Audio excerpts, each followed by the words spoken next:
আমাদের আজকে একটা বাংলাদেশের উপরে বাতাসের নিম্নস্তরে একটা ঘূর্ণাবর্ত রয়েছে, তার প্রভাবের জন্য উত্তরবঙ্গে আজকে আলিপুরদুয়ার জলপাইগুড়ি জেলাতে ভারী থেকে অতি ভারী বৃষ্টিপাতের সম্ভাবনা একটা রয়েছে। উত্তর দিনাজপুর জেলাতেও ভারী বৃষ্টিপাত হতে পারে, দক্ষিণ দিনাজপুরেও।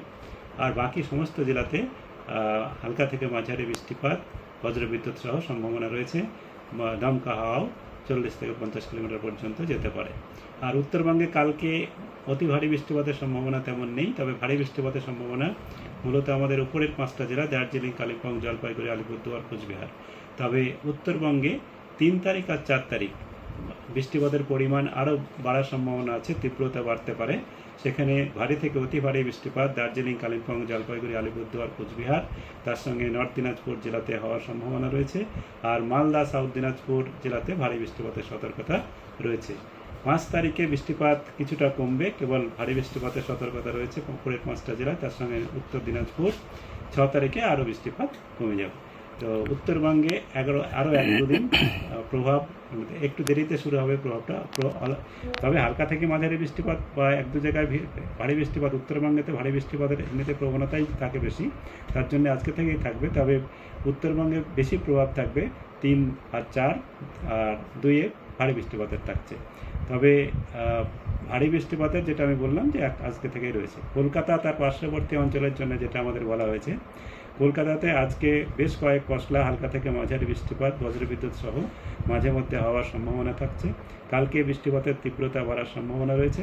আগামীকাল কলকাতাতে কয়েক পশলা হালকা থেকে মাঝারি এবং 2-1 পশলা তীব্র বৃষ্টিপাত এবং 24 ঘন্টায় ভারী বৃষ্টিপাত পর্যন্ত যাওয়ার সম্ভাবনা রয়েছে কলকাতাতে। তো কলকাতাতে আমাদের আজকে থেকেই এবং 3 তারিখ পর্যন্তই বৃষ্টিপাতের বেশ কয়েক পশলা বৃষ্টিপাতের সম্ভাবনা থাকছে। 4 তারিখে বৃষ্টিপাতের পরিমাণ কমবে, তবে 1-2 পশলা 4 এবং 5 1-2 পশলা বৃষ্টি বজ্রবিদ্যুৎ সহ হওয়ার সম্ভাবনা থাকছে।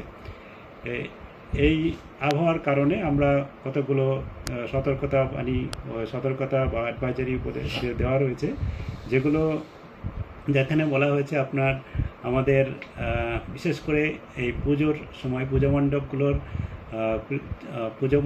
মণ্ডপগুলো স্থায়ী কাঠামোর উপরে তৈরি হয়। তার জন্যে যেহেতু বিশেষ করে উপকূলবর্তী অঞ্চলগুলোতে দমকা হওয়ার সম্ভাবনা একটা থাকবে, তার জন্যে এগুলি এবং বৃষ্টিপাতের জন্যেও কিছুটা ক্ষতি হওয়ার আশঙ্কা থাকে, তার জন্যে সতর্কতামূলক ব্যবস্থা নেওয়ার জন্য বলা হয়েছে। আর যেমন আমাদের রোড ট্রাফিক, রেল এবং রোড দুক্ষেত্রেই কিছুটা ট্রাফিক ডিসট্রিকশনও হতে পারে, তার জন্য ট্রাফিক নিয়ন্ত্রিত করার জন্যে উপদেশ দেওয়া রয়েছে। তার সঙ্গে সঙ্গে কিছু যেমন কাঁচা বাড়ি, কাঁচা রাস্তা বৃষ্টিপাতের জন্য ড্যামেজ হয়, কোনো সম্ভাবনা থাকে, এগুলো সম্ভাবনা রয়েছে। তাছাড়া উপকূলবর্তী অঞ্চলে ট্যুরিজম অ্যাক্টিভিটি এবং বিনোদনমূলক অ্যাক্টিভিটিগুলো নিয়ন্ত্রিত করার জন্যে বলা হয়েছে। এইগুলোই মোটামুটি বলা হয়েছে, আরও বিশদ আমাদের বুলেটিনে দেওয়া রয়েছে।